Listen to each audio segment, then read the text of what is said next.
আজকে দাও না প্লিজ, এরকম এরকম অনেক রিকোয়েস্ট করতো। তো আপনি ছবিগুলো দিতেন? হ্যাঁ। র্যান্ডমই দিতেন? ভাইয়া আমার নানার বাড়ি হচ্ছে কুমিল্লাতে, তো দেবিদ্বার। তো আমার মারা হচ্ছে 3 বোন, জি। আমার মাই মেজো। আচ্ছা। তো অন্য 2 বোনের তুলনায় আমার মার একটু মানে শ্বশুর বাড়ির দিক দিয়ে আর্থিক অবস্থা, মানে আমার দাদার বাড়ির দিক দিয়ে একটু ছিল। তো এখানে আমার মাকে যখন বিয়ে দেওয়া হয়েছিল তখন বলা হয়েছিল, মানে একটা মিথ্যে অভিনয়ের মাধ্যমে আমার মাকে বিয়ে করে নেওয়া হয়েছে। নেওয়া হওয়ার পর মানে দাদার বাড়ি এমন অবস্থা, মানে তার মেয়ে যে একটা মানে হাজবেন্ডের সাথে থাকবে ওরকম কোনো একটা রুমও নেই। তো পরে আমার মাকে অনেক ট্রাই করছে এখান থেকে নিয়ে আসার জন্য, কিন্তু আমার মা আসেনি। আমার মা বলতেছে যে আজকে যদি আমাকে নিয়ে একটা বড় ধনীর কাছে বিয়ে দাও, তো এখন যদি আমার মানে বাসরাতে আমার স্বামী মারা যায়, তা আমাকে আল্লাহ যেখানে বিয়ে করছে রিজিক রাখছে আমি সেখানে থাকবো। তো এটা নিয়ে আমার নানা ভাইরা অনেক করছে, কিন্তু আমার মা আসে নাই। বা আমার নানার বাড়ির সাথে অনেকদিন সম্পর্ক আমার মার অফ ছিল। তো আমার মার বিয়ে হওয়ার 9 বছর পর আমি হয়েছি। জি। তো হওয়ার প্রথম পর সন্তান আপনি? হ্যাঁ, আমি প্রথম সন্তান। তো এটা নিয়ে আমার দাদার বাড়িতে অনেক আনন্দ ফুটি, কারণ আমার চাচাদের ভিতরে আমার বাবাই সবার বড়, মানে আমার কোনো বড় জ্যাঠা নাই। জি। তো আমি যেহেতু প্রথম সন্তান, মানে সবাই আমাকে খুব আদর করতো। আমার চাচারা, বাবা চাচা ছিল 7 জন আর ফুফি ছিল 3 জন। আচ্ছা। ফুফিরাও এখানে থাকতো, দাদার বাড়িতে, ওনারা শ্বশুর বাড়িতে যাইতো না। তো পরে কি হয়েছে, তা আমি এখানে থাকতাম, সবাই খুব আদর যত্ন করতো। মানে আমি যখন মানে কি বলবো, হাঁটার বয়স, তখন আমি হাঁটতে পারতাম না। মানে আমার কাকারা সবসময় আমাকে কাঁধে নিয়ে রাখতো, কোলে নিয়ে রাখতো, সবাই অনেক আদর করতো। হ্যাঁ, ওকে। আবার সবাই অনেক কথা বলতো যে মানে আশেপাশের লোকরা যে এই মেয়েকে এখনো হাঁটা শিখাস না, আর কয়েকদিন পর তো দেখবি হাঁটতে পারবে না, পরবর্তীতে পা হয়ে যাবে, সমস্যা হবে। হ্যাঁ, অনেক কথা বলতো। তো কথা বলার পর এগুলো আমার চাচারা বিশ্বাস করতো না। তো এক পর্যায়ে মানে আমার বাবা আগে আপনার যে ঢাকা কারণ বাজারে সিএ ভবন আছে না, ওইখানে চাকরি করতো।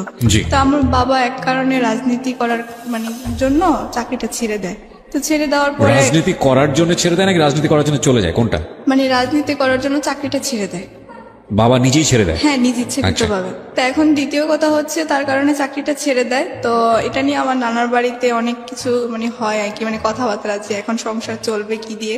তো এটা নিয়ে আমার মার সাথে একটু দ্বন্দ্ব হওয়াতে তো আমি আমার বেশিরভাগ নানার বাড়িতেই থাকতাম। তো কি করতো, আমার মার কাছ থেকে মানে আমার মা যখন আমাকে নিয়ে চলে যায়, তখন আমার মা থেকে আমার বাবা গিয়ে একদিন আমাকে নিয়ে আসে।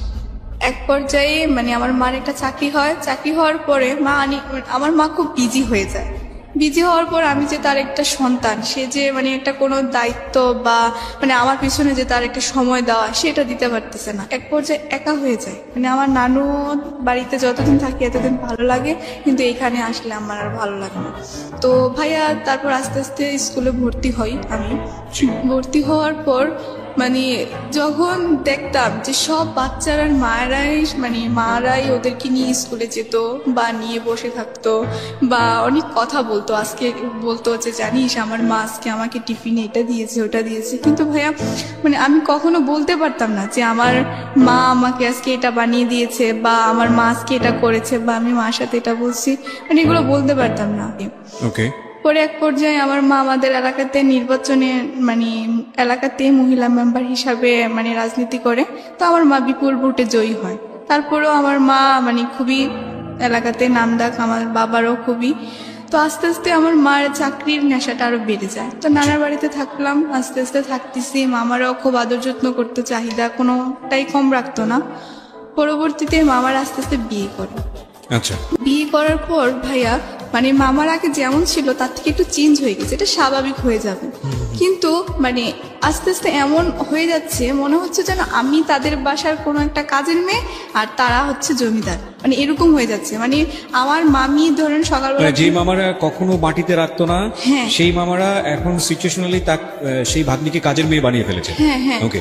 মানে সকালবেলা ঘুম থেকে ওঠার পর আমি যখন স্কুলে যেতাম তখন আমার মামা নিয়ে আমাকে বলতো যে তুমি স্কুলে যাওয়ার আগে আমাকে চা দিয়ে যাবা। তখন বড়জন বিয়ে করছে। তা আমি কি করতাম, কিছু বলতাম না, আমি চা দিয়ে যেতাম বা উনি বলতো আমার কাপড়গুলো ধুয়ে দাও, ধুয়ে দিতাম।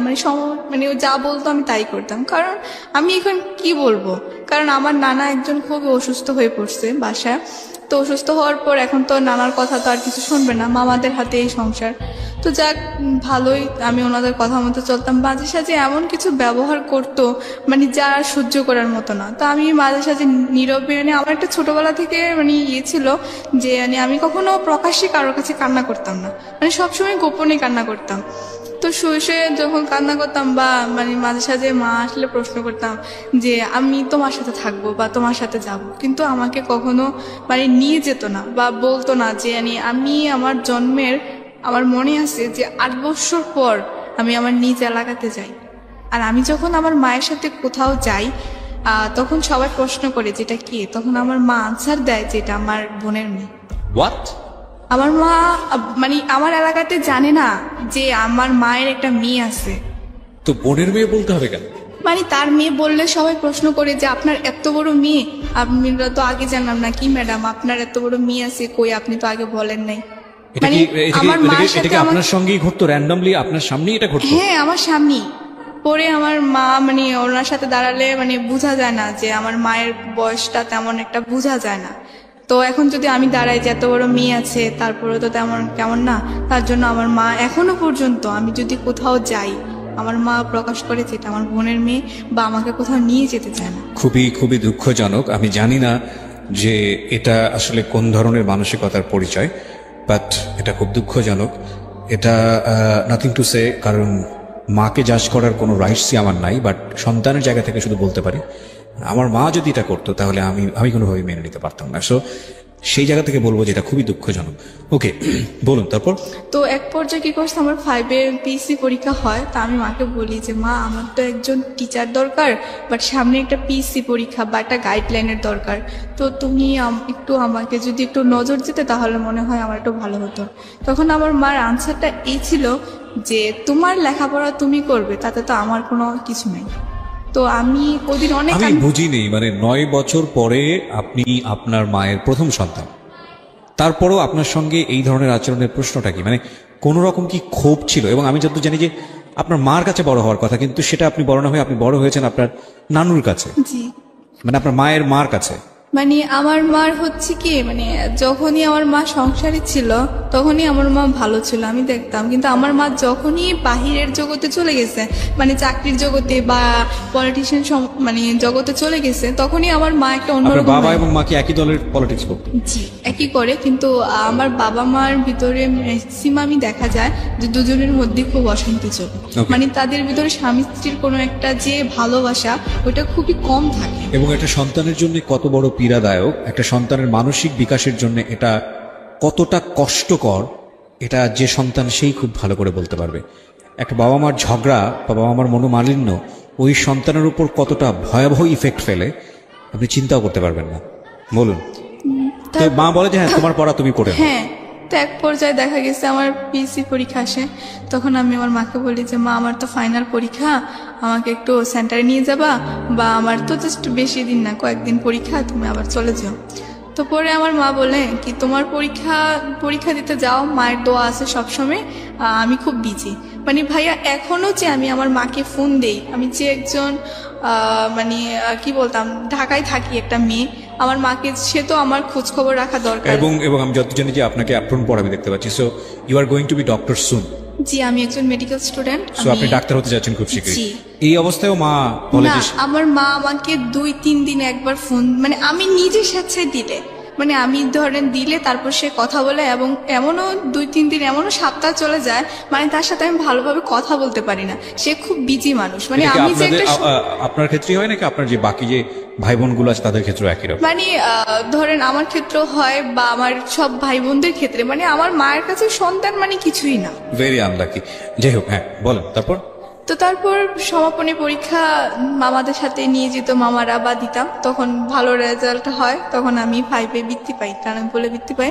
তো দেওয়ার পরে আমার 6-এ থেকে তো ধরেন পড়াশোনা, মানে আমাদের এলাকাতে এরকম ছিল যে মানে পড়ালেখা করলে, মানে ধরেন যদি বৃত্তি পাইলে তার পড়ার খরচটা ফ্রি হয়ে যায়। জি।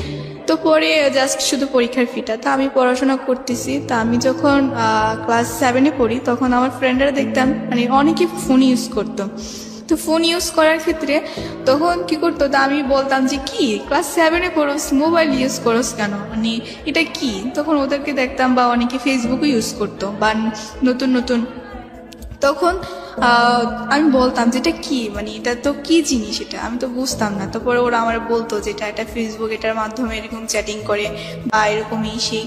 পরে ওরা আমাকে বুঝাতো, তা আমি এগুলা তো ইয়ে করতাম না। তো পরবর্তী আমার ছোটবেলা থেকে একটা ইয়ে ছিল যে আমি বই পড়তে খুব ভালোবাসতাম। তা আমি একটু সময় পাইলে, ধরেন আমাদের লাইব্রেরি ছিল তখন, ওইখানে গিয়ে আমি মানে একটু বেশিরভাগ রবীন্দ্রনাথের বই পড়তে খুব ভালোবাসতাম।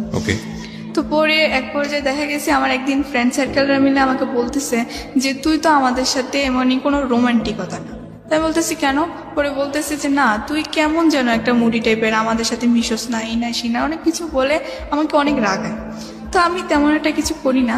তো আমার একটা বেস্ট ফ্রেন্ড ছিল, তো ও আমাকে বলতেছে যে আমার তো আজকে বার্থডে, তুই কি আজকে সন্ধ্যায় আমাদের বাসায় আসবি? তাই আমি বলতেছি দেখ, আমার নানা তো কষ্ট করে আসছে, হাজি মানুষ, আমাকে তেমন একটা সন্ধ্যার পর বাইরে থাকতে দেয় না। তো বলতেছে আচ্ছা ঠিক আছে, তুই দেখ ম্যানেজ করে, আমি তোর নানুকে বলবো। ও আমার নানুকে অনেক রিকোয়েস্ট করে। তো করার পর আমি তো জানতাম না যে ও মানে ওইখান থেকে আস্তে আস্তে একটু সন্ধ্যা হয়ে গেছিল ওই দিন, আমি জানতাম না যে তো রাত হবে। তো পরে কি করছে, ও ওদের বাসায় যখন আমি যাই, ও সব ফ্রেন্ডেরাই ছিল, তো সবাই আস্তে আস্তে চলে যাচ্ছে, ও আমাকে শুধু ধরে রাখতেছে। তো আমি বলছি কি রে, সবাই চলে যাচ্ছে, তুই আমাকে বলতেছিস তোর সাথে আমার মানে বান্ধবী একটু কথা আছে ইম্পর্টেন্ট। আমি বলতেছি কি কথা? ফ্রেন্ডটা কি ছেলে ছিল না মেয়ে ছিল? মেয়ে ছিল। মেয়ে ফ্রেন্ড, ওকে। পরে কি করছে, ও ইচ্ছাকৃত ভাবে মানে হঠাৎ করে, মানে আমি এখন বুঝতেছি কি তখন বুঝি নাই, ও কতখানি কেক ভাইয়া মানে আমার গালে এবং আমার জামাতে মানে একটু লাগিয়ে দেয়। কি জিনিস এটা? কেক। কেক, কেক, হ্যাঁ। আচ্ছা। পরে মানে আমার জামাটা একটু নষ্ট হয়ে গেছে, এখন তো এটা পরে যাওয়া সম্ভব না। পরে আমি বলতেছি যে তোর কোনো ড্রেস থাকলে তো পরে আমাকে একটু দে। তো এখানে আমি একটু কথা আবার একটু ফেলে গেছি, সেটা হচ্ছে যে আমার ফ্রেন্ডের ভাই আমাকে খুব পছন্দ করতো। মানে এই ফ্রেন্ডেরই বড় ভাই? হ্যাঁ, এই ফ্রেন্ডেরই বড় ভাই, তার কারণে আমি ওদের বাসায় তেমনটা যেতে যেতাম না। পরে আবার ও কি করছে, মানে ওর ভাইটা প্রতিদিন আমার স্কুলের সামনে দাঁড়ায় থাকতো, আমি যখন যাইতাম তখন ও আমার সামনে প্রতিদিন একটা ফুল, চিঠি, বাইটা সেটা নিয়ে। এটা কি আপনার ওই ফ্রেন্ডটা জানতো? হ্যাঁ, আমার ফ্রেন্ড। এই ফ্রেন্ডটা কি আপনার ক্লাসমেট ছিল? জি জি, ওকে। ও জানতো, ও আমাকে অনেক বুঝাইতো যে আমার ভাই অনেক ভালো ছেলে, এই কনভিন্স করার চেষ্টা করতো। হ্যাঁ, অনেক কিছু বলতো। আমি বলতে চাই ভালোবাসা কি জিনিস, ভালোবাসা একটা মানে ভাই, ধর তুই আমার বন্ধু, হ্যাঁ আমি তোকে ভালোবাসি, ওই ভালোবাসা। কোন ক্লাসে পড়েন তখন আপনি? তখন আমি ক্লাস 8-এ পড়ি। ক্লাস 8-এ পড়েন, ওকে।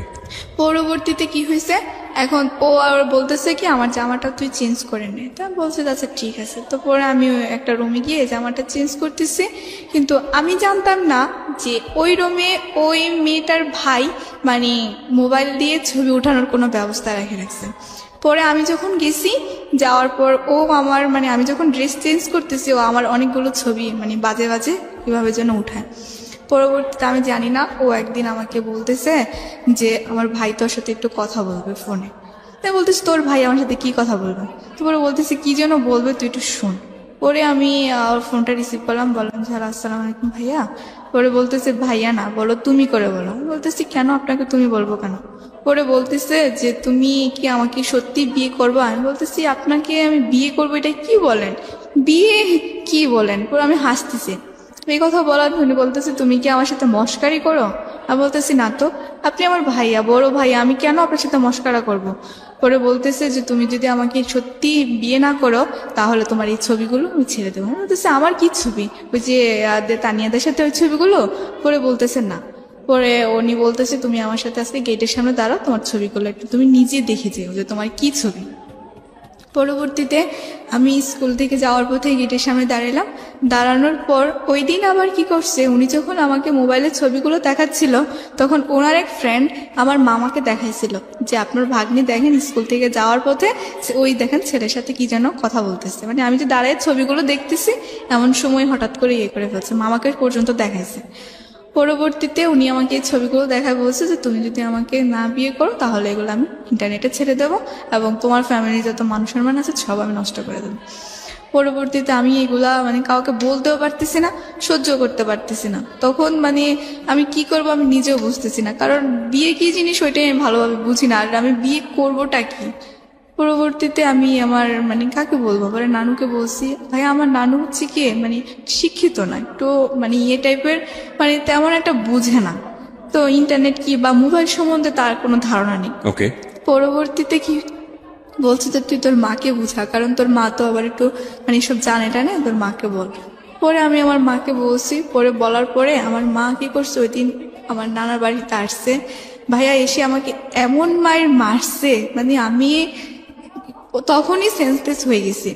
আমার মামাও আমাকে মারছে, আমার মাও আমাকে মারছে, মানে আমার নানুও আমাকে অনেক কথা শোনাইছে, সবাই আমাকে খুব মারছে। মানে আমি এমন, মানে কি বলবো, আমার তখন সেন্স ছিল না, মানে মার খেতে খেতে।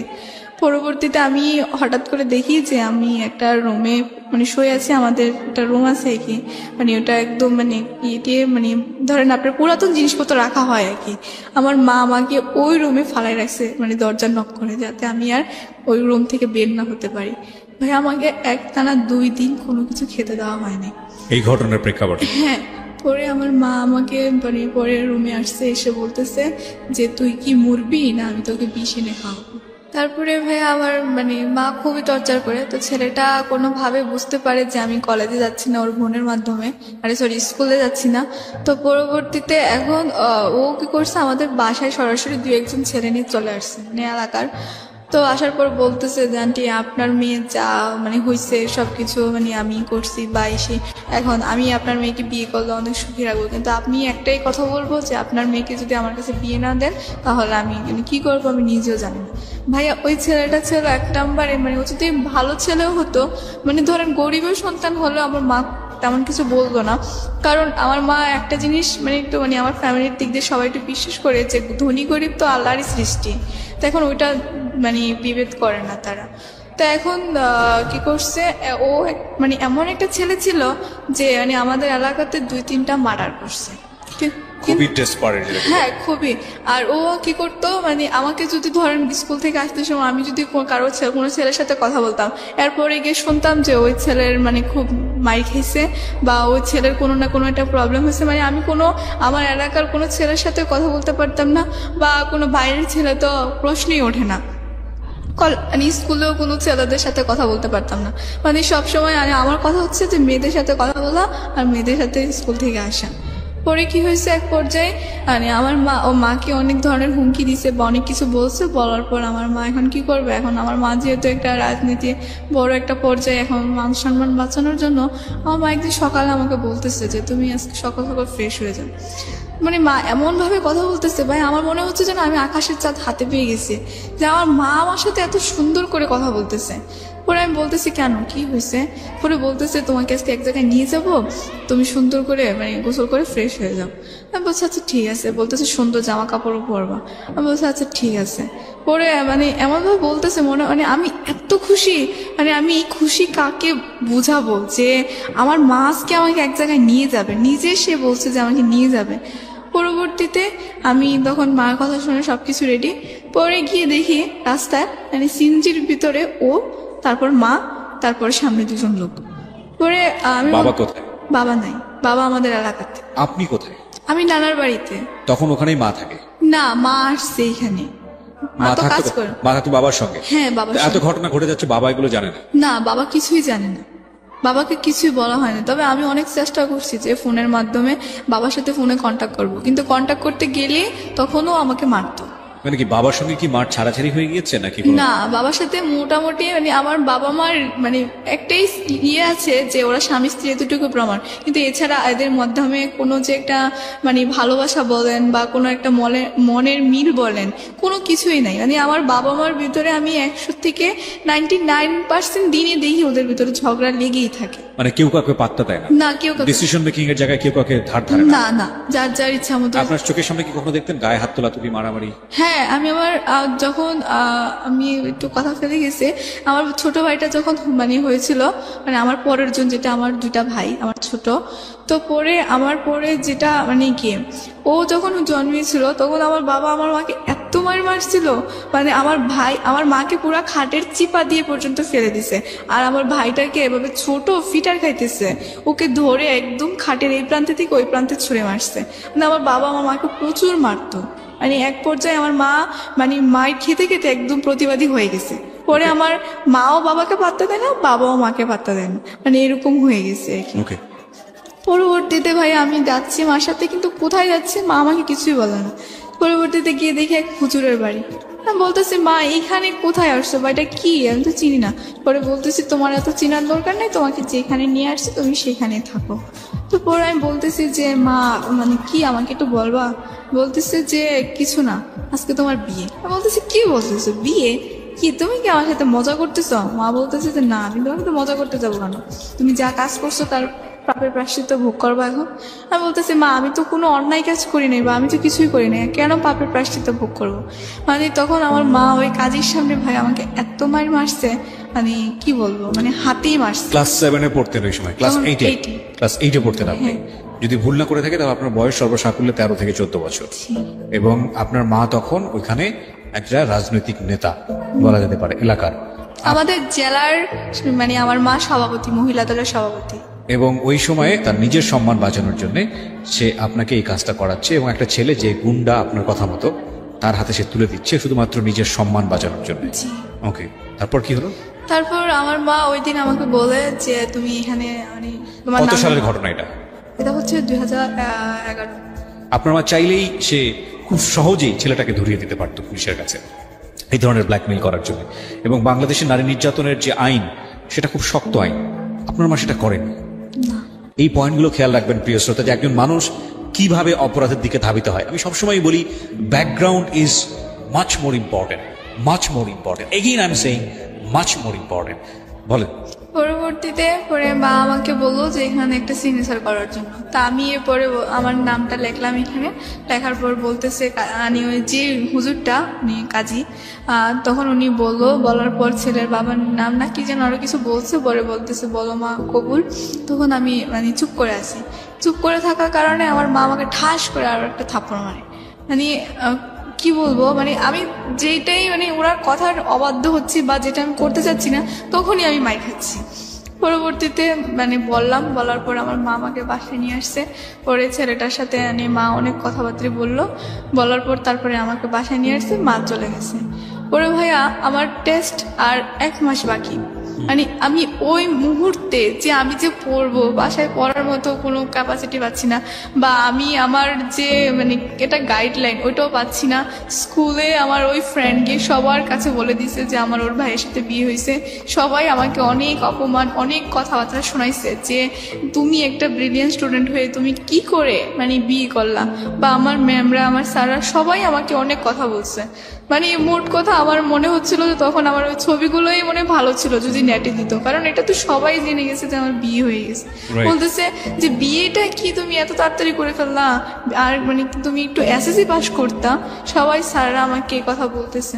তারপরে মানে স্যার আমাকে ডেকে নিয়ে, প্রিন্সিপাল স্যার অনেক অপমান করছে, বলছে যে মানে আমি তোমার কাছ থেকে এই জিনিসটা আশা করিনি কখনো, যে তুমি একটা ভালো স্টুডেন্ট হয়ে তুমি কেন মানে এই কাজটা করতে গেলা।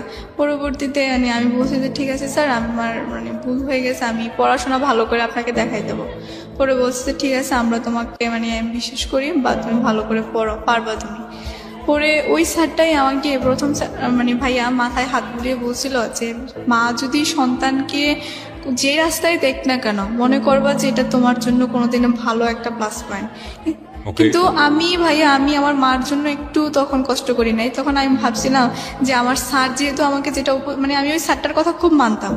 পরে আমি ওনার কথা বিশ্বাস করে আমি আবারও পড়াশোনায় মন দিই। কিন্তু আমি পড়াশোনায় মন দিয়ে কী করবো, সে আমাকে প্রতিনিয়ত কন্টিনিউ চাপ দিচ্ছে যে সে আমার বাসায় আসবে, বা তার সাথে আমি এখানে দেখা করতে, ওইখানে দেখা করতে, বা তার সাথে আমি একটা শারীরিক সম্পর্ক করার জন্য। সে আমাকে বলতেছে আমি তো তোমার হাজব্যান্ড, এখন আমার সাথে মানে তোমার প্রতি আমার কিছু অধিকার আছে। তো পরবর্তীতে এখন বলার, তারপরে সে আমাকে মানে সে তোমার কাছ থেকে স্বামীর অধিকার চাচ্ছে। জি। ওকে। এখন আমি যখন তাকে দিচ্ছি না দেওয়াতে সে এখন মানে কি আমার মাকে ফোন করে অনেক গালাগালি করছে, বা বলতেছে যে সে আমার নানার বাসায় যাবে, বা এরকম হুমকি দিচ্ছে আমাকে। পরবর্তীতে কারণ এটা তো কেউ জানতো এই না। বিয়ের সময় কি তার এই ছেলের বাবা মা কি প্রেজেন্ট ছিল? ওর বাবা মা কেউ নেই, সৎমা একটা আছে বাসায়, আর 2টা ভাই আছে আর একটা বোন আছে। পরবর্তীতে কি হয়েছে, সাক্ষী হিসাবে ছিল ওর মামা, আর আমার সাক্ষী হিসাবে ওর একটা কেমন একটা আত্মীয় জানে, ওরা ম্যানেজ করছে।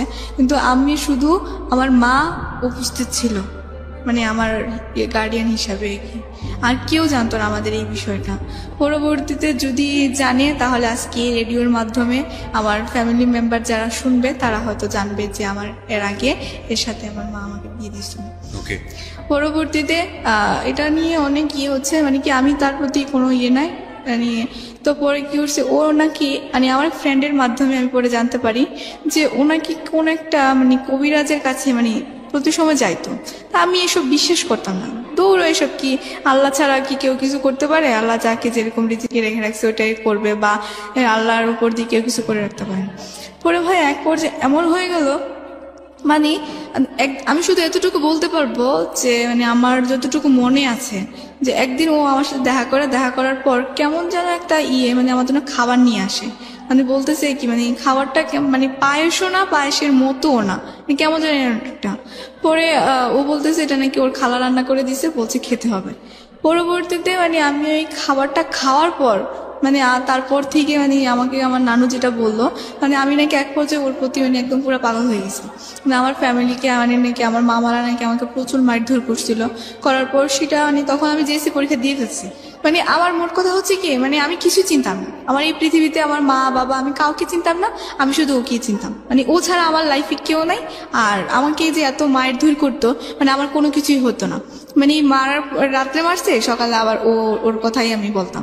পরে এক পর্যায়ে কি হয়েছে, আমি মারতো কেন? তাকে তো বিয়ে দিয়ে দিয়েছে। কিন্তু এটা তো আমার মামারা জানতো না, কারণ আমার মামারা তুমি কি মামার কাছ থেকে বিষয়গুলো গোপন করেছিলে? জি। তুমি কেন গোপন করেছিলে? কারণ আমি গোপন করেছিলাম, আমার মা আমাকে তখন বলছিল যে তুই যদি কখনো এই কথাগুলো কারোর কাছে, তোর বাবার কাছে পর্যন্ত এই কথাগুলো বলস, তাহলে তোর বাবাকে তো আমি মেরে ফেলবোই এবং তোকে পর্যন্ত মেরে ফেলবো। আর তোর ভাই, তোমার স্কুলের ছেলেমেয়েরা জানলো, স্কুলের টিচাররা জানলো, অথচ যে ঘরে তুমি থাকো সেখানকার লোকজন জানলো, এটা কতটুকু বিশ্বাস? ভাই আমি স্কুলের টিচারদেরকে বলছি যে ও যেটা বলছে সেটা ভুল বলছে, মানে আমার বিয়ে হয় নাই, মানে জাস্ট ওর সাথে আমার একটা বিয়ের কথাবার্তা বলছে, আমি এরকম বলে কাটাইছি। কারণ কিন্তু এটা এই জিনিসটা যদি স্কুলের টিচাররা জানে তাহলে তো তোমার মামারা বা তোমার নানিরা এদেরও তো জানার কথা। হ্যাঁ, ওদেরকে জানার কথা, কিন্তু আমার মানে ওদের কানে ওই কথাটা আসছে। পরে আমার মা অস্বীকার করে ফেলছে। আমার মা বলছে কি যে না না আমি এসব বিয়ে সাথে দেই নাই, বাট বিয়ের কথা যার কারণ ছেলেটা যাতে কোনো ক্ষতি না করতে পারে তার জন্য আমি একটা মানে বিয়ের দিন তারিখ ঠিক করে রাখছি, যে পরীক্ষার পর মানে দেখা যাবে কি হবে। আমার মা তখন ওরকম পার্ট নিয়ে ফেলছে। মানে আমার মা আমাকে ডাইরেক্ট এই কথা বলছে যে মানে যদি আমি কারোর কাছে মুখ খুলি তাহলে নাকি আমাকে তো মারবে, আমার ভাইকেও মারবে, আমার বাবাকে পর্যন্ত মেরে ফেলবে। বলছে তো তোদের আর কাউকে রাখবো না। সেটা হয়তো রাগ করে বলেছে বা হয়তো অভিমান করে বলেছে। কারণ দেখো বিষয়টা যদি তুমি প্রথম দিকে যেটা করলে, ঠিক তোমার না, তুমি তো সিচুয়েশনাল কজ বলা যেতে পারে, যে তোমাকে এরকম ভাবে ঘরের মধ্যে পোশাক নিয়ে যে ঘটনাটা ঘটলো, তো এরপরে আলটিমেটলি তোমার মা রাগ করেছে, রাগ করার ফলে তোমাকে 2 দিন ঘরের মধ্যে বন্দি করে রেখেছে, খাবার দাবার দেয়নি। তার মানে সেও চাচ্ছিল না যে এই সম্পর্কে তুমি জড়াও। তো বেসিক্যালি সে তার সম্মান বাঁচাতে গিয়ে বা তোমার সম্মান বাঁচাতে গিয়ে বা তোমার কথা যদি তুমি মেনে নেই, তাহলে যে কোনো কারণেই হোক না কেন একটা মান সম্মানের প্রশ্নে গিয়ে সে এত বড় একটা ভুল সিদ্ধান্ত নিয়েছে। এটা হচ্ছে মূল কথা। এবং তারপরে তোমার মা হয়তো রাগ করে ধরনের কথা বলেছে, but that really doesn't mean যে তোমার মা বাবাকে খুন করে ফেলবে। বাট ওকে, তোমার জায়গা থেকে হয়তো তুমি ভাবে ফিল করছো, আমাদের জায়গা থেকে আমি বিষয়টাকে খুব বেশি সিরিয়াসলি দেখতে চাচ্ছি না। কিন্তু ভাইয়া আমি যতবারই বাবার সাথে কথা বলতে চাইতাম, মানে আমার কাছে তো ফোন ছিল না, নানুর ফোন দিয়ে যদি ফোন দিতাম তখন আমার মা যদি সামনে উপস্থিত থাকতো তখন বাবার সাথে কথা বলতে দিত না। আর আমার ফ্যামিলি মেম্বারদেরকে সবাইকে বলে রাখছে যেন মানে আমি যেন আমার বাবার সাথে কোনো কন্ট্যাক্ট না করি, বা আমাকে যেন কোনো কন্ট্যাক্ট না করতে দেয়। ওকে। তো পরে কি হয়েছে, এখন মানে আমি এক পর্যায়ে মানে আমার ফ্যামিলি কাউকে না জানে বাসা থেকে চলে যাও বলতে মানে আমি ওর কাছে চলে যাই। প্ল্যানটা কি ছিল, কিভাবে ঘটলো ঘটনাটা হয়েছে মানে আমি একদিন রাতে আমার মামা আমাকে খুব মারছে, মারার পর মানে আমার এগুলো মনে নাই, মানে তখন তো আমি ওর প্রতি পুরাই পাগল। হ্যাঁ, পরে কি হয়েছে, আমার নানু আমাকে যেটা বললো যে আমি নাকি রাত্রে আমাকে প্রচন্ড মারছে, মারার পর মানে আমার মামা আমার জন্য খুব কান্নাকাটি করতেছে, যে মানে ওকে এত আদর করে আমরা বড় করছি, আজকে এরকম একটা ছেলের সাথে মানে মিশার জন্য আমরা তো এটা কখনো ভাবতে পারি নাই, বা এসে বলতেছে মামা। পরে কি হয়েছে, সকালে উঠে দেখে আমি বাসায় নেই, আমি সকালে মানে চলে গেছি ওর কাছে। পরে কোথায় খুঁজে পাচ্ছে না, একমাত্র মানে ও নাকি শুধু আমার মাকে ইনফর্ম করছিল যে এই জায়গায় আছে। পরে ইনফর্ম করার পর মানে আমার তো নাই, পরে আমার মা বলছে কি যে আমি নাকি আমার ফুপ্পির বাসায় আছি। তো পরে আর আমার মামারা কিছু বলে নাই। প্রায় 1 মাস পর আমি তখন আবার আমার নানুর বাসায় আসি, কারণ আমার রেজাল্ট। 1 মাস তুমি কোথায় ছিলে? 1 মাস ওর সাথেই ছিলাম। 1 মাসের সংসার জীবন কি ছিল? 1 মাসে সংসার জীবন কি ছিল ভাইয়া, হঠাৎ করে একদিন মানে আমার না কেমন যেন লাগতেছিল, মানে আমার মানে ওইটার নেশাটা মনে হয় যখন আস্তে আস্তে কেটে যাচ্ছিল, ও আমাকে প্রচন্ড মারতো। মানে আমি যখন আস্তে আস্তে মানে বুঝতেছি বা আমি জিনিসটি ফিল করতেছি, তখন আমি যখন ওর থেকে একটু দূরে দূরে চলে যাচ্ছি, তখন আমার মানে ও আমাকে প্রচন্ড মারতো। মানে এক পর্যায়ে ও ড্রিঙ্কস করতো, এটা তো আমি আগে থেকেই জানতাম যে ও ড্রিঙ্কস ও করতো। ও কি করতো তখন? কিছুই করতো না। ও কি করতো ভাইয়া, ও পড়াশোনা করছে ক্লাস 8 পর্যন্ত, তারপর আর রাজনীতি করে, এই মানুষ খুন করে বা এইটা সেটা করে, মানে এই জন্য এটা বলে আপনি যদি ওকে বলেন যে তুমি আমার এই কাজটা করে দিবা বা আমার মেয়ে চলে গেছে ওকে নিয়ে আসবা, এনে ওই ছেলেটাকে মারবা, তোমাকে এত টাকা দেবো, ও এই কাজটা করবে। মানে এরকম আমাদের এলাকাতে অনেক ঘটনা, মানে ওকে একবারই চিনি আমার নানাদের এলাকাতে, এক নামে চিনতো। হ্যাঁ।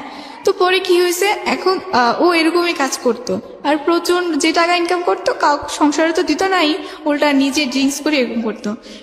আপনি হয়তো আমার দেখতে পারবেন যে আমার কপালে একটা কাটা দাগ আছে। মানে ও কি করছে, আমাকে একদিন এমন মার মারছে, মারার পর আমাকে ঠাস করে ধাক্কা দিয়ে মানে ওয়ার্ড্রোফ ছিল, এই ওয়ার্ড্রোফের উপরে ফালা দেয়, পরে আমার কপালটা কেটে গেছে।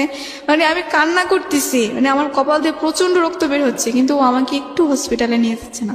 পরে পাশে ওর খালা ছিল, ওই খালা আর খালু মিলে আমাকে হসপিটালে নিয়ে গিয়ে প্রায় 4টা সিঁড়ি লাগছে আমার কপালে। তারপরে ভাইয়া আমি এখন আমার মাকে বলছি, কিন্তু আমার মা তো কোনোভাবে আর ইয়ে করবে না। মা বলতেছে তোমার ভাগ্যে যেটা আছে তুমি সেটাই করো।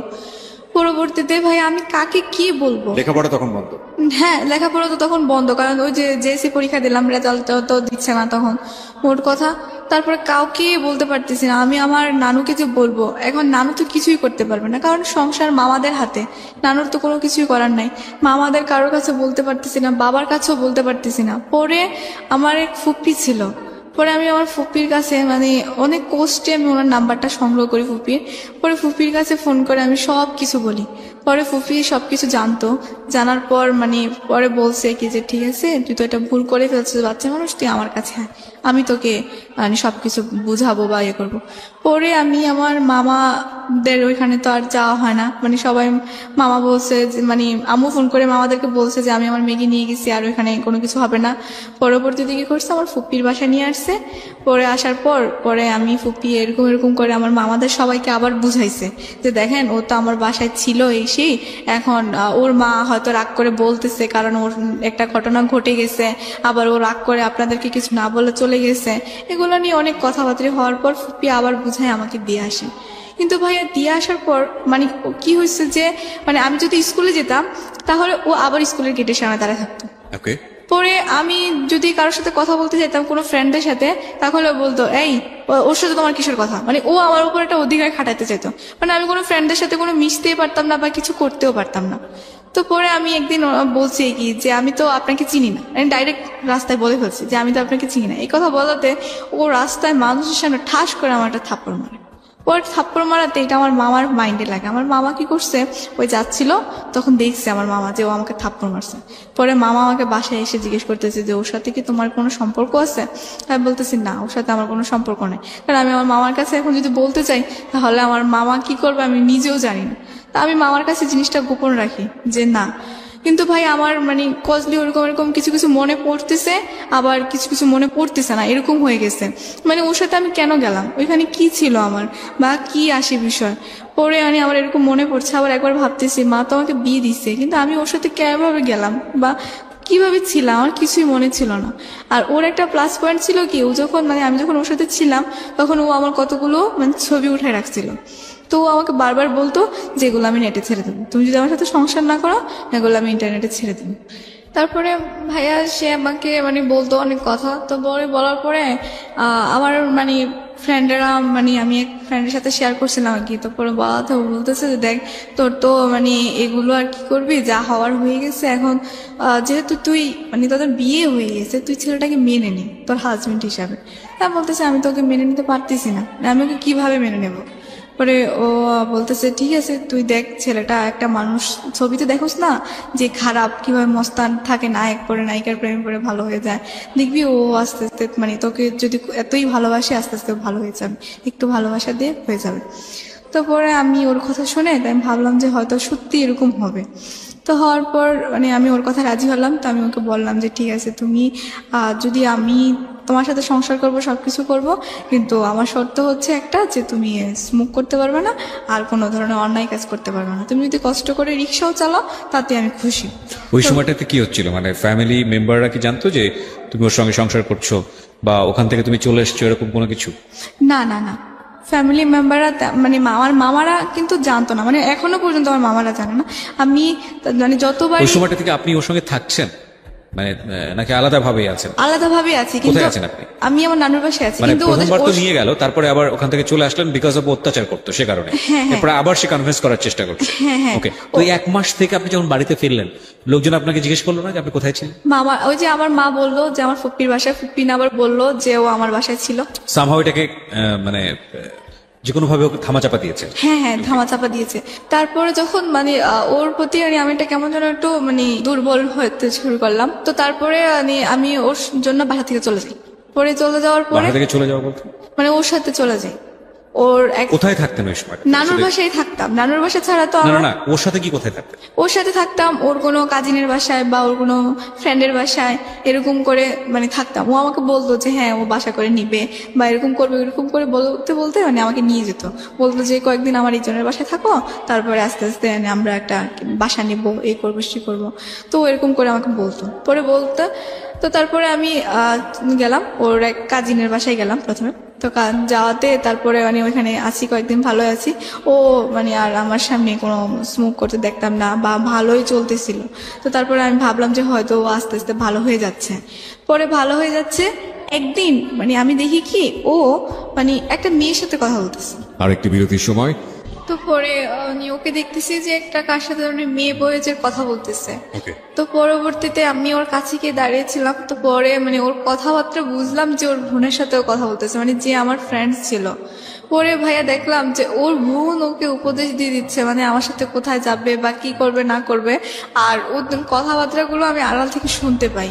আর ওদের মূলত মানে প্ল্যানই হচ্ছে যে মানে আমাকে বিয়ে করলে তো ও মানে আমার মার যা সম্পত্তি আছে মানে যেটাই আছে ওইটা মানে ও পাবে, ওকে ওর বোন ওই বুদ্ধিটা দিচ্ছে। পরে ও বলতেছে যে ওর মা তো অনেক রাগী বা এরকম টাইপের, বা উনি কি দিবে বা এরকম রাজি হবে।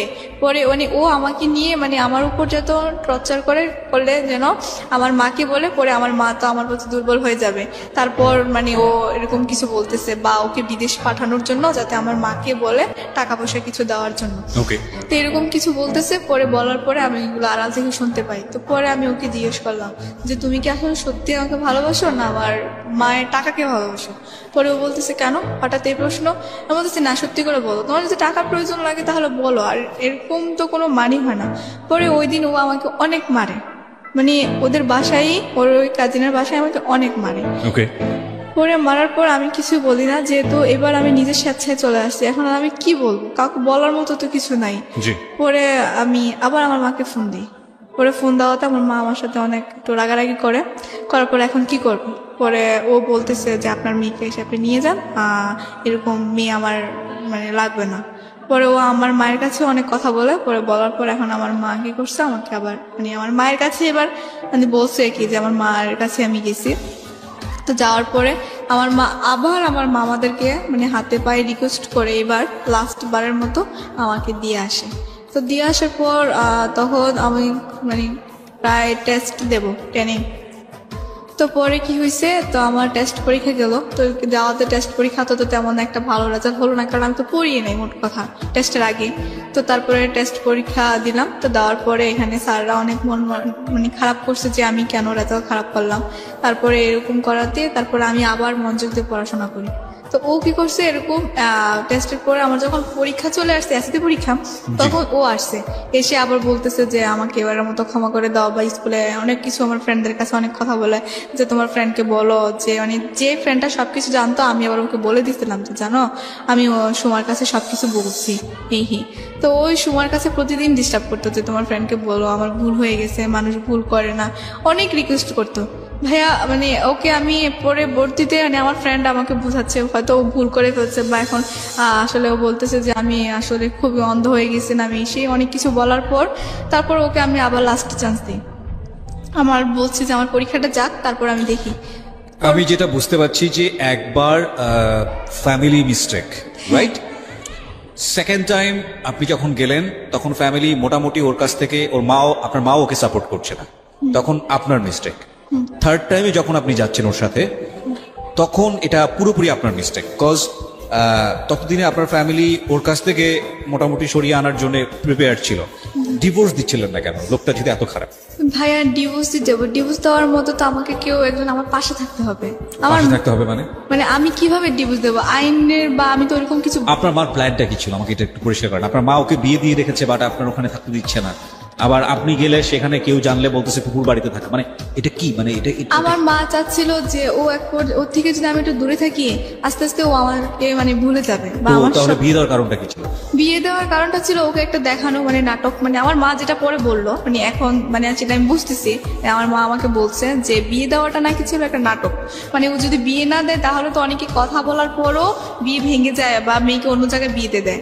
তা আমার মা নাকি ওকে বলছিল যে আমার মেয়েকে তো তোমার কাছে বিয়ে দিয়ে দিচ্ছি, তাহলে তো আমার মেয়েকে আর কোথাও বিয়ে দেবো না, তো তুমি যদি বিদেশ চলে যাও, বিদেশ থেকে আসার পর আমার মেয়েরও পড়াশোনা শেষ হবে, তখন তোমার হাতে আমার মেয়েকে উঠাই দিয়ে দেবো। So it was her plan actually, এবং যাতে করে বিয়েটা করে সে দেশের বাইরে চলে যায়। হ্যাঁ, কিন্তু সে সেটা ইমিডিয়েটলি করেনি। না। আচ্ছা, তো যখন আপনি বারবার ওনার সঙ্গে যাচ্ছিলেন তখন তো আপনি বুঝতে পারছিলেন যেটা উচিত হচ্ছে না, এটা ভুল হচ্ছে। হ্যাঁ, আমি তখন আপনি কেন যাচ্ছিলেন? আপনার পরিবার থেকে খুব বেশি অশান্তি হচ্ছিল আপনার সঙ্গে সেই জন্য যাওয়া, নাকি এমন কোনো মোহের মধ্যে ছিলেন বা ওর প্রতি আপনি দুর্বল হয়ে গেছেন একসাথে থাকার কারণে? ভাইয়া ওর প্রতি আমার তেমন একটা দুর্বল ছিল না, তারপরেও মানে ও আমাকে বারবার, আমি চিন্তা করতাম যে ওর কাছে তো আমার কতগুলো ছবি আছে। সেটা তো বিয়ের আগে, বিয়ের পরের ছবিগুলো? বিয়ের পরের ছবিগুলোও তো আছে ওর কাছে। বিয়ের পরের ছবিগুলো কি আপনি দিতেন নাকি ও তুলতো? মানে ঘটনাটা কি ছিল? ঘটনাটা কি ছিল, যখন আমরা একসাথে থাকতাম তখন ধরেন অনেক ছবি উঠানো হতো। হ্যাঁ, হয় আমারও উঠানো হতো বা ও উঠাইতো, একরকম ছবি উঠানো ছিল। তো ওইগুলো আপনারা খুব মিউচুয়ালি করতেন?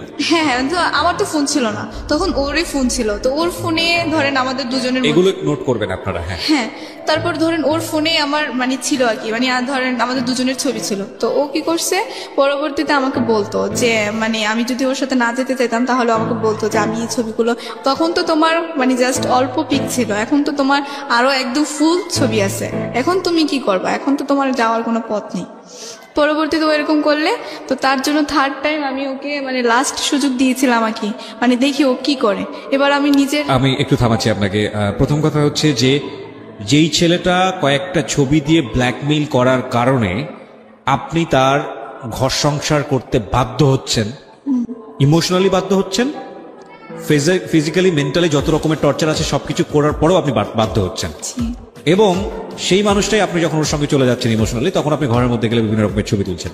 এইটা একটা পয়েন্ট করার মতো বিষয় প্রিয় শ্রোতা। প্রথম কথা হচ্ছে যে হাজবেন্ড এবং ওয়াইফ একই ঘরের মধ্যে থাকা অবস্থায় কি করছে না করছে সেটা তো তার একেবারেই ব্যক্তিগত বিষয়, কিন্তু যদি প্রেক্ষাপটটা এরকম হয় যে বিয়েই করা হয়েছে ছবি তুলে ব্ল্যাকমেইল করে, বিয়েটাই করা হয়েছে যে এইরকম নুড ছবি দেখিয়ে, যেগুলো কোনো না কোনোভাবে তার বাবা মায়ের ইজ্জতে বা সামাজিক সম্মানে আঘাত করতে পারে, সেক্ষেত্রে আপনার কি উচিত ছিল না যে পরবর্তীতে যে ছেলেটার সঙ্গে আপনার সংসার আদৌ হবে কি হবে না সেরকম কোনো গ্যারান্টি নাই, যে ছেলেটা আপনার উপর টর্চার করছে, তারপর আপনি ওর কাছে গিয়ে এই ছবিগুলো তুলছেন?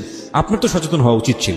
ভাইয়া আমি যখন এই ছবিগুলো মানে আমি যখন ওর সাথে সেকেন্ড টাইম চলে যাই, তখন ও আমাকে বলছিল কি মানে যে আমার তো তোমার সব ছবি ডিলিট করে দিছি, তোমার কোনো ছবি তো আমার কাছে নাই, দেখো আমি আগে থেকে, ওই যে বললাম না যে ও ভালো হওয়ার জন্য মানে ট্রাই করছিলাম, আমি ওকে বলছিলাম যে ও ড্রিঙ্কস করবে না, আর মানে এরকম সবকিছু। প্রথম কথা হচ্ছে ও কিন্তু একটা অ্যাকিউজ তার করানোর চেষ্টা করছে, বাট এটা ভুল, এটা বড় রকমের ভুল, এবং ভুল থেকে অনেক বড় রকমের অপরাধ। হ্যাঁ, বয়সটাও আপনি চিন্তা করে দেখুন, ক্লাস 8-এ পড়ুয়া একটা বাচ্চা, শিশুর বয়স, এবং ওর বয়স আজকে এই মুহূর্তে 19, রাইট? তখন আপনি চিন্তা করে দেখেন 13-14 বছর বয়স, এবং 13-19 বছরের ছেলে মেয়েরাই তো বলা যেত কিশোর কিশোরী বলা চলে, তারাই অনেক বড় ধরনের ভুল করে, আর সেক্ষেত্রে 13-14 বছর পড়ুয়া একটা কিশোর কিশোরী তাদের ভুল করাটা তো আরো স্বাভাবিক।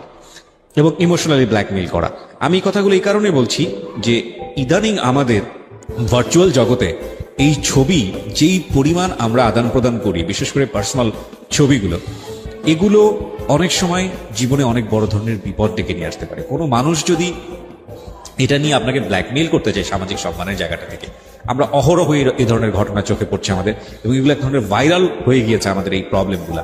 সরকার যথোপযুক্ত আইন করেছে, নিয়ম করেছে, এবং এটা এক ধরনের বড় রকমের সাইবার ক্রাইম। এটা আইন করার পরে কিছুটা কমেছে, নইলে একেবারে সেলিব্রিটি থেকে শুরু করে বড় বড় সেলিব্রিটি থেকে শুরু করে সাধারণ মানুষ কেউই এই ধরনের মানে ভিকটিম হওয়ার বাইরে না, ঠিক আছে? কিন্তু এটা একটা জীবনকে কতখানি বিপদগামী করে তুলতে পারে এই ভুলগুলো, এই অপরাধগুলো, সেই উদাহরণটা আজকের সিক্রেটস। বলেন। তারপরে ভাইয়া ধরেন হুমকি দিত যে না ছবিগুলো পাবলিশ করে দিবে, হ্যাঁ ও তো তখন বলতো। কেন ভয় পাইতেন? তো তখন তো আপনার হাজবেন্ড, ভয় পাওয়ার কি আছে?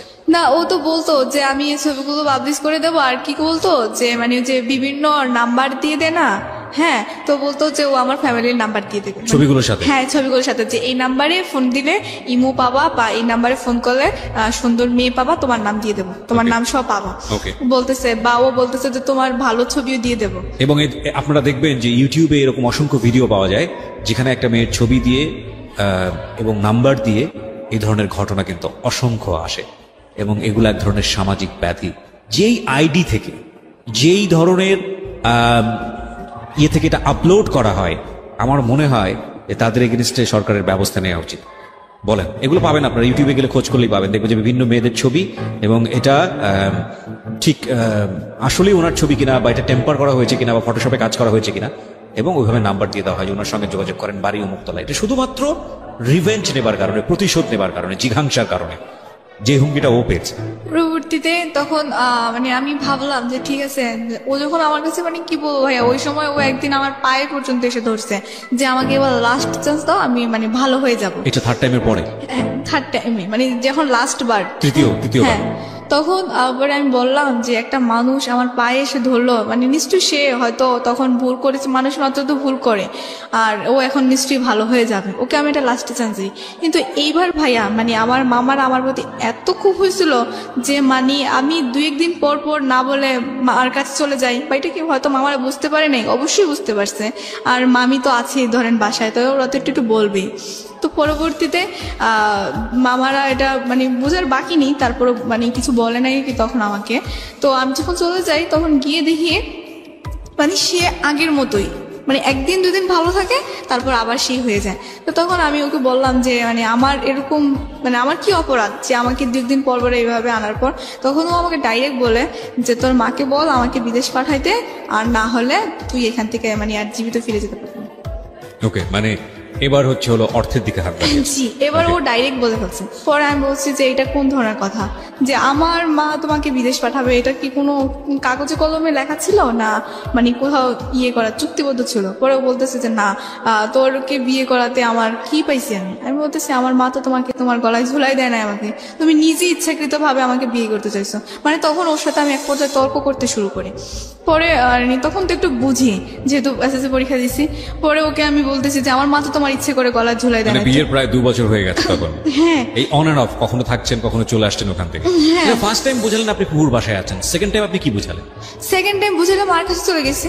থার্ড টাইম তখন তো ধরেন আমি যখন বাসায় আর মামাদের বাসায় যাওয়া হয়নি, কারণ আমার তো তখন আপনি কোথায় চলে গেছেন? তখন একদম মানে ওর থেকে চলে আসার পর সেপারেট হয়ে আমি ঢাকায় চলে আসি, এখানে ইন্টারভিউ। ওকে, আমরা স্টেপ বাই স্টেপ যাই। হ্যাঁ, তারপরে পরবর্তীতে কি করছে মানে ওর সাথে তখন আমার মানে কি তুমুল ঝগড়া হয়। ঝগড়া হওয়ার পর ও আমাকে অনেক মারে, মানে মারার মানে এমন মায়ের মারে মানে আমি আবার ওই যে আমার মা আর মামারা যেখানে মারছিল সেন্সলেস হয়ে গেছে ওরকম হয়ে যায়। পরবর্তীতে তখন ওর ফ্রেন্ডের বাসায় ছিলাম। তো পরে ওর ফ্রেন্ড কি করছে আমাকে হসপিটালে নিয়ে ভর্তি করানোর পর মানে আমি ওইখানে হসপিটাল থেকে পরে আমি আমার মানে ঢাকায় যে আন্টি, ওই আন্টিকে ফোন দিই যে আন্টি এরকম এরকম আমি তো হসপিটালে, আমাকে এসে নিয়ে যান। বলতেছিস তোর কি হয়েছে? বলতেছে আমি পরে বলবো যে আমার কি হয়েছে, আমাকে এসে নিয়ে যান।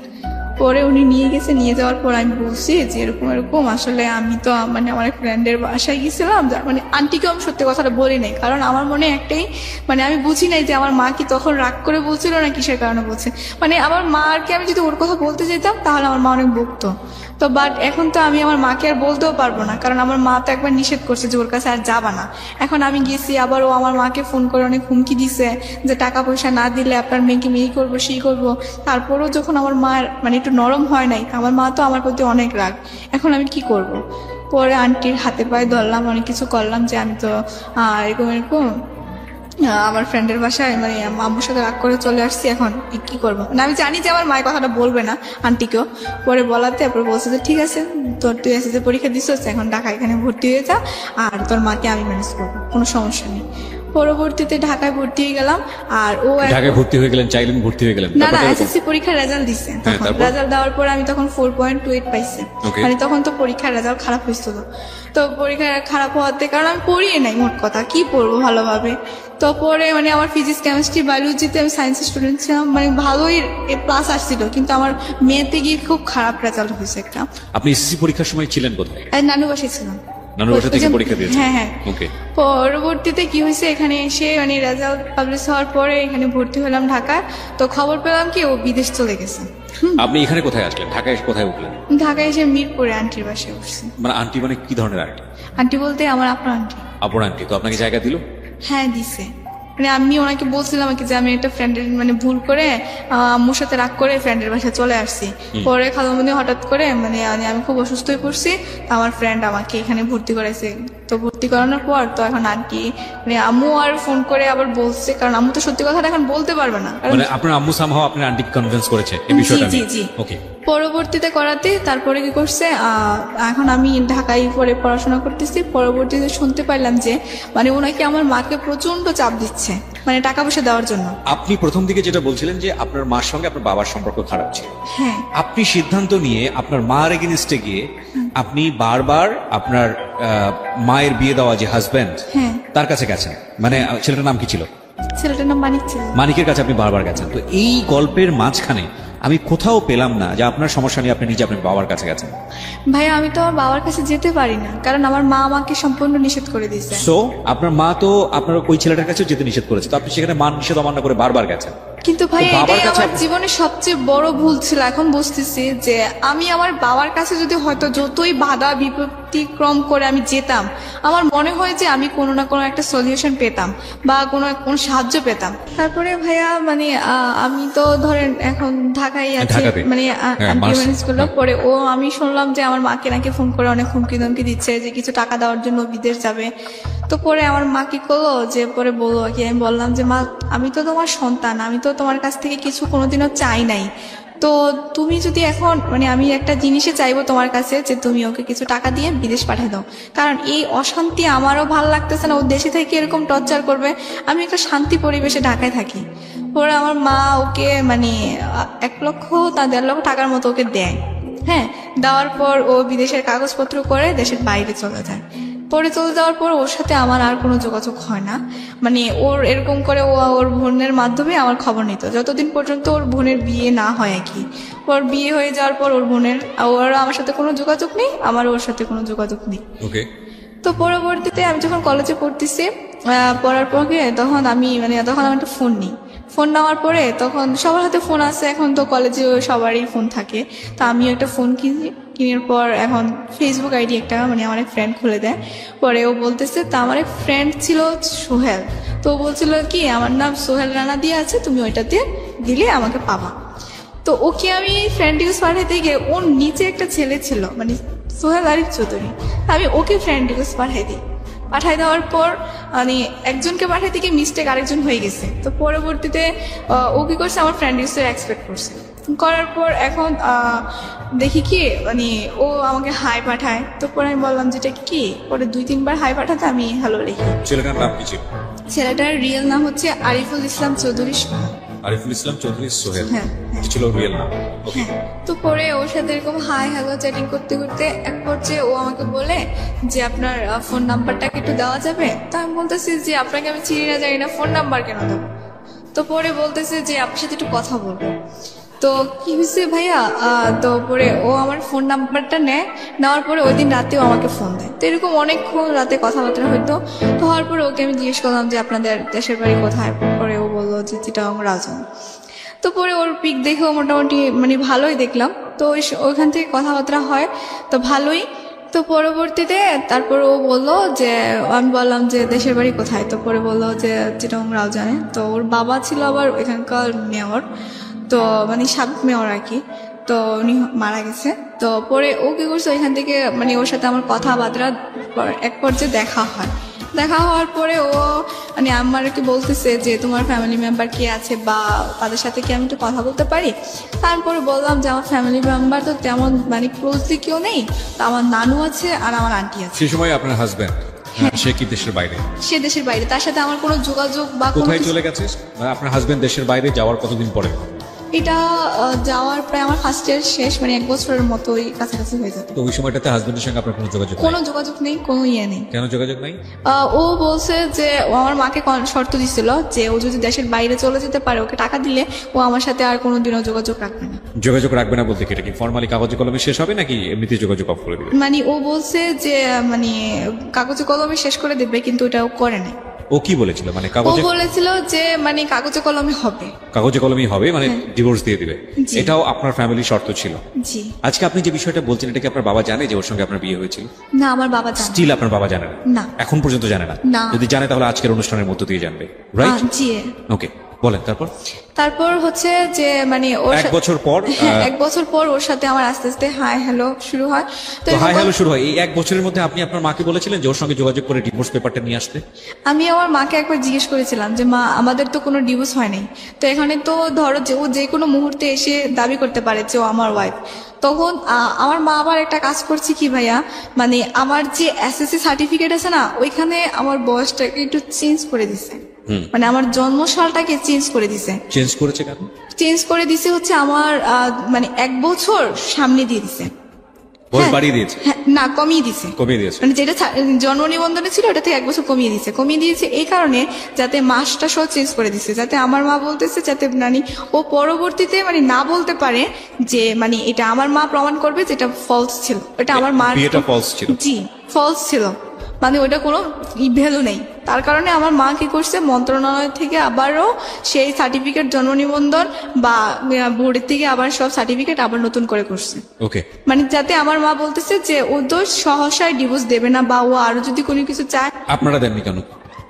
এখন আম্মু কেন দেয় না সেটা আমি জানি না, বা আমি তো এরকম ডিভোর্স সম্পর্কে বা আইন সম্পর্কে আমার তো ধারণা নেই। ওকে, বলেন তারপর। তারপর বলার পর কি করছে, এখন ওর সাথে সোহেলের সঙ্গে কথা হচ্ছে? হ্যাঁ, কথা হচ্ছে, দেখা হচ্ছে। দেখা হচ্ছে বলতে? দেখা হচ্ছে, ও ঢাকায় এসে আমার সাথে দেখা করছে। কতদিন কথা বলার পরে? প্রায় 6 মাস কথা বলার পর। কি ধরনের কথোপকথন ছিল? এই তো হাই হ্যালো কেমন আছো, মানে ফ্রেন্ড সার্কেল একটা ছিল, কিন্তু দেখা হওয়ার পরে আস্তে আস্তে ওর প্রতি আমার একটা ভালো লাগা সৃষ্টি হয়েছে, ওরা আমার প্রতি একটা ভালো লাগা সৃষ্টি হয়ে যায়। পরবর্তীতে ও বলছে যে তোমার তো কোনো ফ্যামিলি মেম্বার কে কে আছে ভালো, মানে তোমার খুব ক্লোজলি, ও আমার সম্বন্ধে সবকিছু জানছে। Okay. জানার পর ওকে আমি সবকিছু বলছি, সবকিছু বলতে? মানে আমার হাজবেন্ডের কথা সবকিছু ওকে বলছি।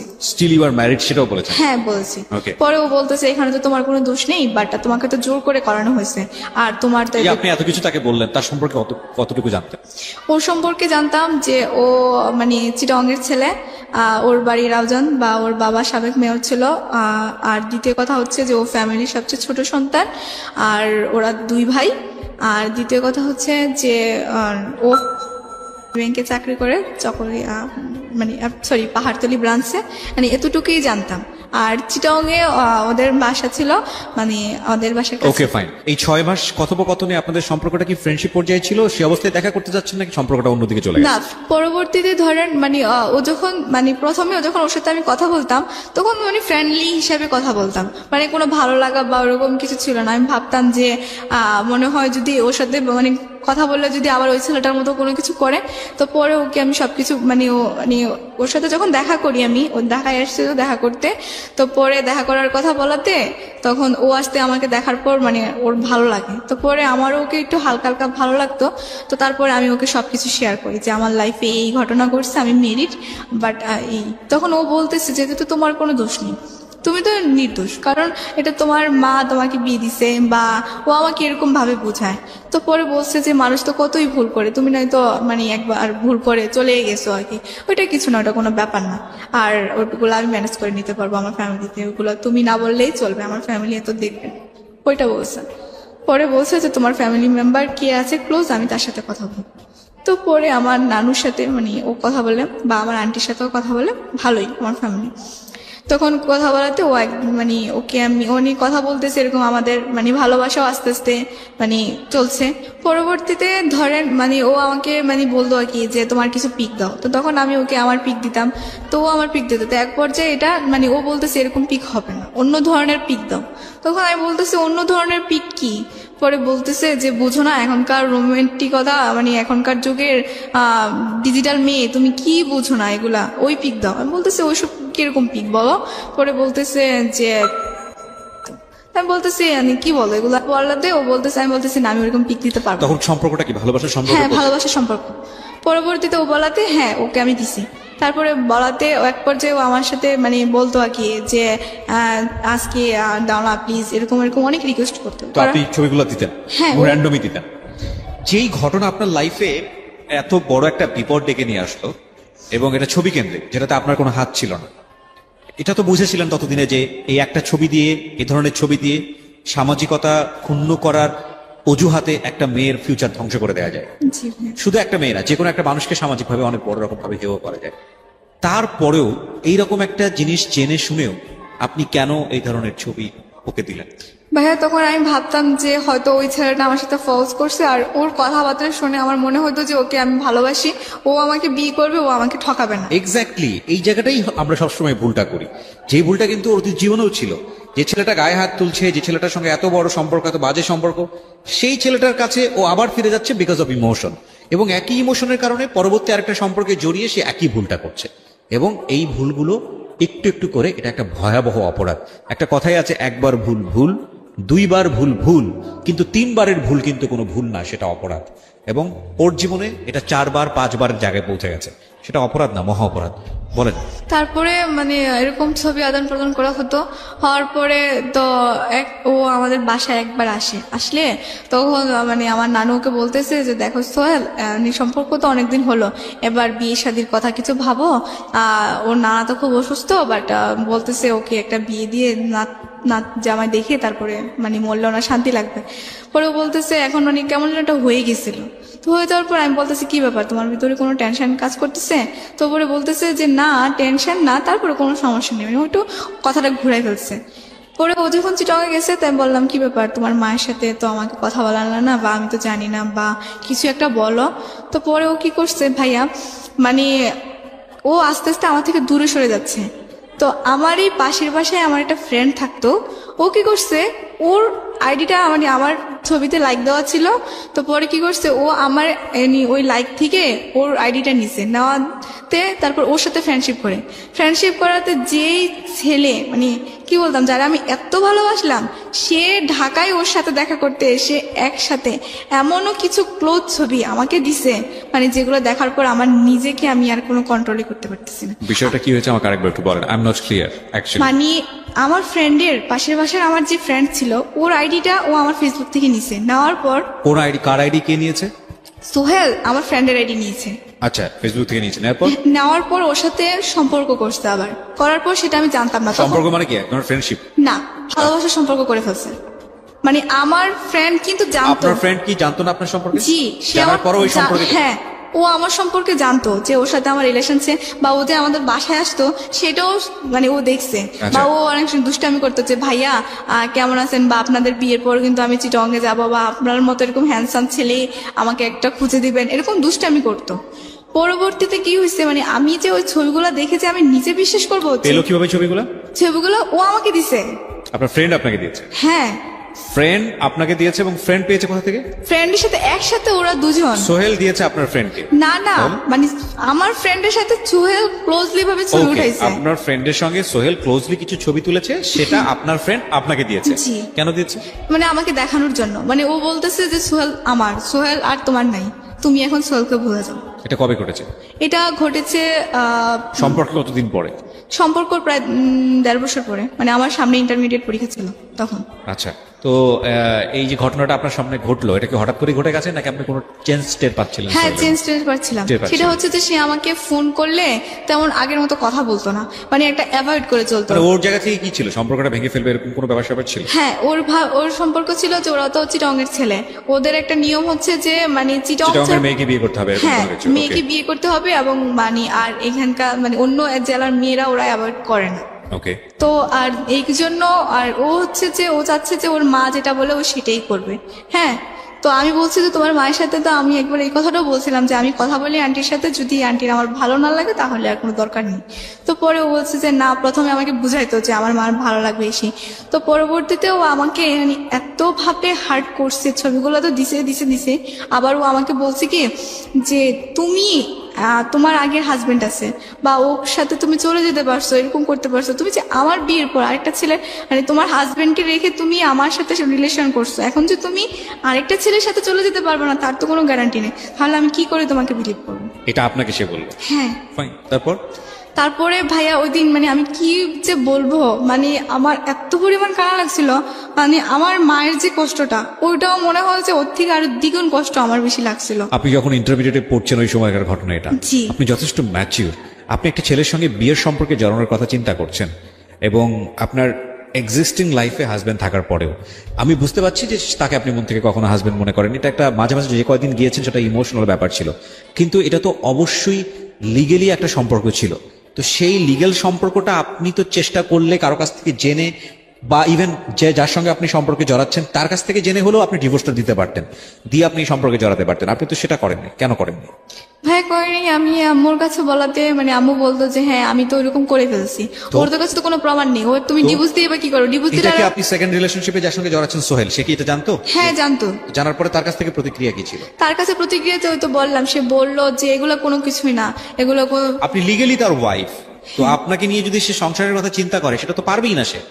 না আম্মু তো ওই তো বললাম না চেঞ্জ করে ফেলছে, আম্মু তো বলতেছে আমাকে যে ওটা কোনো বিয়ে না, ওটা কোনো কিছু হবে না, তোমার ওইটা কাগজটা ভুয়া মানে প্রমাণ করতে চাইলে ও যদি প্রমাণ করে যে তুমি ওর ওয়াইফ তাহলে। এটা কি ও বিশ্বাস করেছিল? হ্যাঁ আমিও তো বিশ্বাস করেছি, আমি আজও পর্যন্ত সেটা বিশ্বাস করি।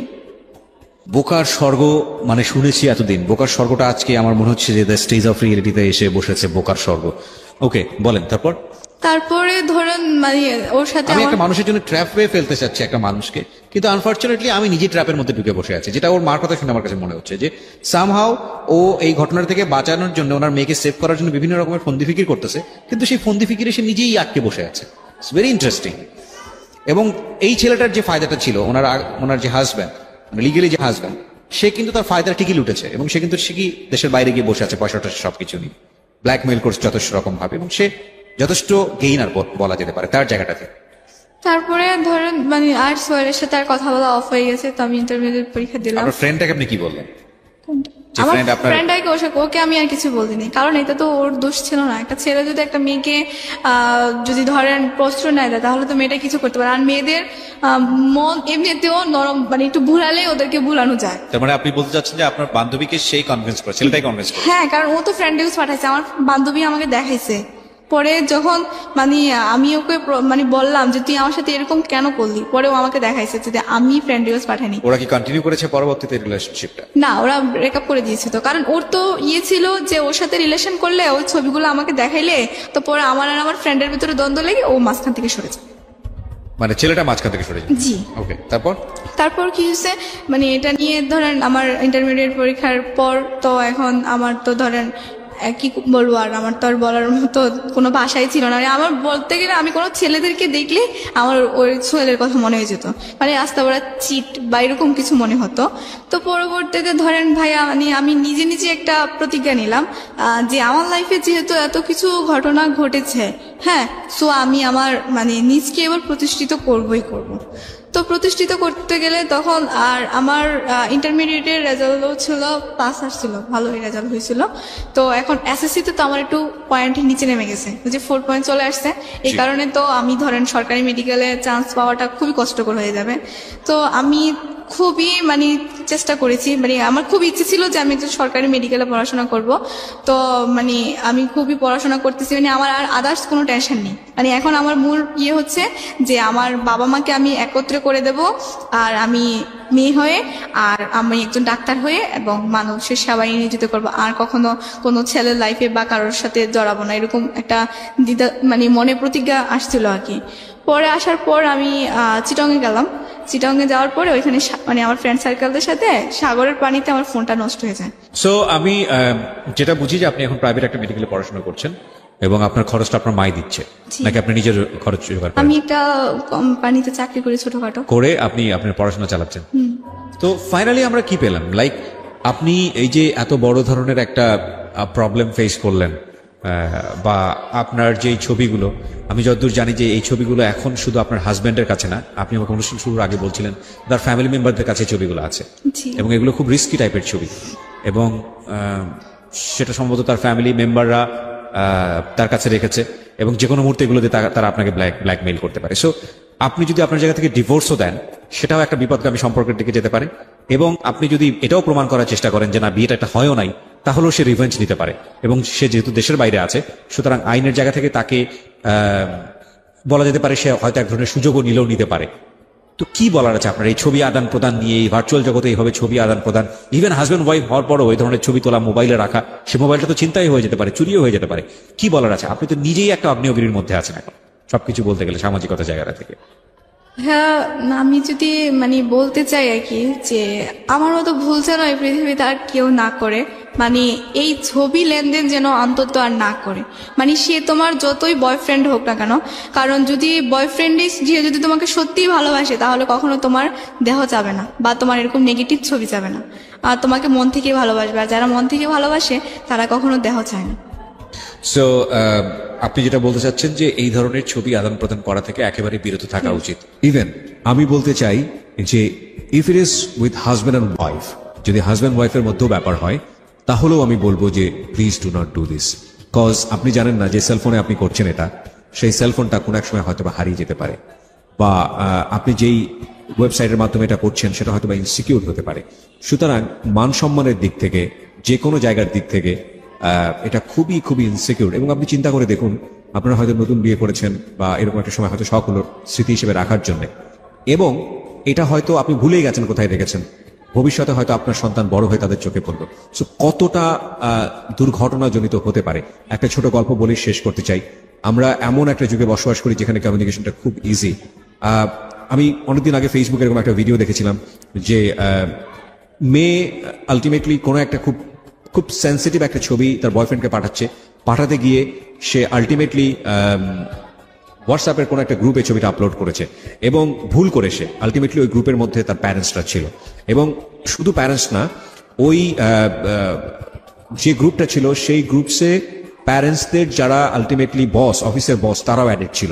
তার মানে বুঝতেই পারেন যে ঘটনাটা শেষ পর্যন্ত কোথায় গিয়ে দাঁড়াতে পারে। So please be careful on this issue. অবশ্যই এই ধরনের কাজ থেকে দূরে থাকেন, এটা আপনার জন্য সেফ এবং সবার জন্য সেফ, এবং আমরা আপনাদেরকে অবশ্যই নিরুৎসাহিত করব। আজকের মতো এখানেই শেষ করতে চাই সিক্রেটস। আমরা বিশ্বাস করি প্রতিটি ভুল, প্রতিটি অপরাধ, এটার পেছনে শক্তিশালী একটি কারণ থাকে, এবং যারা ভিকটিম হন কিংবা যারা এই অপরাধটা করেন তারা একটা শক্তিশালী রিজন থেকে করেন।